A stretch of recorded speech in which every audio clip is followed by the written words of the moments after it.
They found a second face under his skin. It was there when I pushed my thumb into the soft spot behind his ear. At first I thought it was just a swollen knot, the kind you get when you sleep wrong. Then the skin moved like someone breathing underneath a blanket. A tiny mouth, pale and wet, opened where his neck should have been flat. Two lips, smaller and wrong, parted, and a voice no louder than a mouse said, "Don't look." The room smelled like old carpet and cold coffee. Daniel lay on his side, eyes wide and blank, staring at the ceiling. His real face was still his real face. Nose, mouth, eyes, only he wasn't seeing me. The second face under his skin blinked slow, like a child learning to use its eyelids. I recoiled so hard I fell backward into a chair. The lamp shook. Daniel didn't flinch. The little mouth under his jaw moved again, and this time the voice was clearer, not his voice, not mine. "Tell nobody." My hands were shaking. My whole body felt cold. I wanted to run, smash everything, call someone who could fix this like a plumber fixes pipe. Instead, I dropped my hand and watched. The second face smiled, a tiny curl of lip that felt like sunlight on a grave. Then it mouthed my name, Ethan, but it didn't sound like Daniel. It sounded old. Before I could think, the big clock in the hallway hit 2 in the morning. A siren far away wailed. Daniel's eyes blinked and the second face pressed its forehead against the inside of his skin, flattening into a quiet bruise until it looked like nothing more than a shadow. Daniel rolled over and, as if waking from a long dream, said, "You okay, man?" His voice was slow and warm and completely ordinary. I lied and said yes. I didn't tell him I had just seen a face under his skin. The memory of that night sits in my chest like a stone. I tell it first because that is what the title promised. They found a second face under his skin. The rest is how we got there. The small things that made the big thing possible. It started small. Daniel used to be the kind of guy who fixed lawnmowers in his garage and watched baseball with a bowl of microwave popcorn. He lived 2 doors down from me on Maple Street, a house with a crooked mailbox and a porch light that never worked. He taught kids how to throw a baseball at the youth league and could change a tire without swearing. He was kind in a quiet, heavy way. Then the scratches began. At first it was nothing. Little red lines on his forearm. He said he got on the job. We all get small cuts. He wore long sleeves through July. He woke up with his bedroom light on more nights than not. He stopped going to the games. He started talking in his sleep, whispering syllables that made no sense. Once, I heard him in the hallway speaking to empty air like he owed it money. He would answer himself. He would whisper, "Not yet," and then laugh like someone who'd told a private joke. We joked about it at first. "Dude, you're haunted," I said, poking at the myth like a stick at a wasp's nest. He laughed and said, "Maybe." He had that half-smile that meant he was pretending to not be scared. Then he found the marks on his neck. They were pale, crescent-shaped imprints that looked like someone had pressed their fingers just under the skin. He tried to hide them with a bandana. He tried to tell himself they were mosquito bite. On a slow Friday night we sat on his porch and drank cheap beer, and he finally let out a breath. He told me about the dreams, about voices like wind in hollow trees, about a face that watched him from mirrors, about a friend who had once told him secrets through the darkness.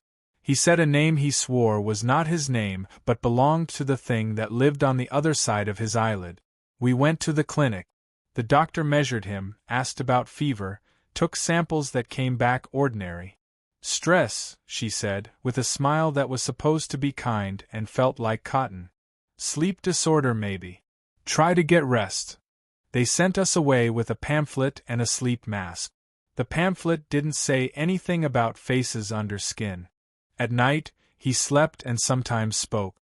I would stand at the doorway and listen because I was scared for him, because I couldn't help myself. He would say things like, not yet," and "soon," and once softer than a moth's wing, "Help me." I wanted to believe there was a simple fix. A pill, a therapist, time. I wanted the world to be the kind where people made mistakes and then fixed them. But there was stubbornness in the way Daniel's shoulders hunched, as if they were trying to hold something inside. It felt like he was carrying a secret in his chest, one that made him look smaller and older at the same time. We started recording him, because that's what you do when you don't know what else to do. I set up an old camera in the living room on a shelf where it could catch the couch and the lamp. We joked that we were making a documentary. We didn't expect anything unusual. The first night's footage showed him sleeping and quiet. The next night, I fast-forwarded and saw nothing but shadows. But on the third night, the recording glitched for a full minute. Static, and then a whisper that sounded like someone practicing words. When we played that one back, the sound was gone. It was as if something had eaten the noise and left only our eyes. He stopped answering texts. He stopped leaving his house. The mail piled up. His mother called to ask if he needed help, and he smiled into the phone and said no, that he was fine.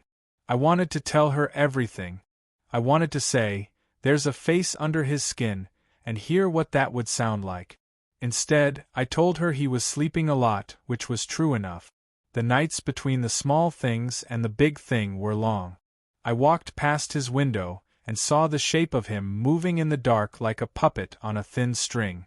Once I came over to find the radio on, playing a slow song that sang about empty rooms. Daniel stood in the kitchen like a shadow against the sink, hands trembling as he wiped an already clean plate again and again. He looked like someone trying to erase a name. Then, the night I first saw the face, there was a storm. Rain hit the gutters like fingers drumming on a coffin lid. He had been awake for 40 hours, he said later, and that made sense. The circles under his eyes were purple and heavy. I had come over to bring him coffee, and maybe to prove to myself that this was still something normal.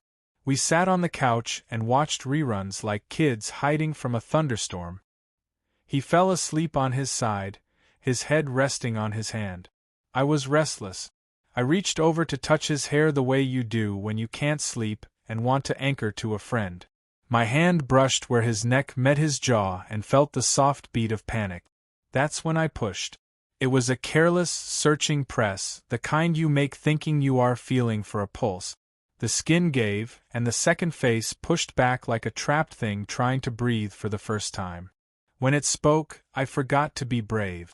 The second face said, "Don't look." Daniel's mouth stayed shut.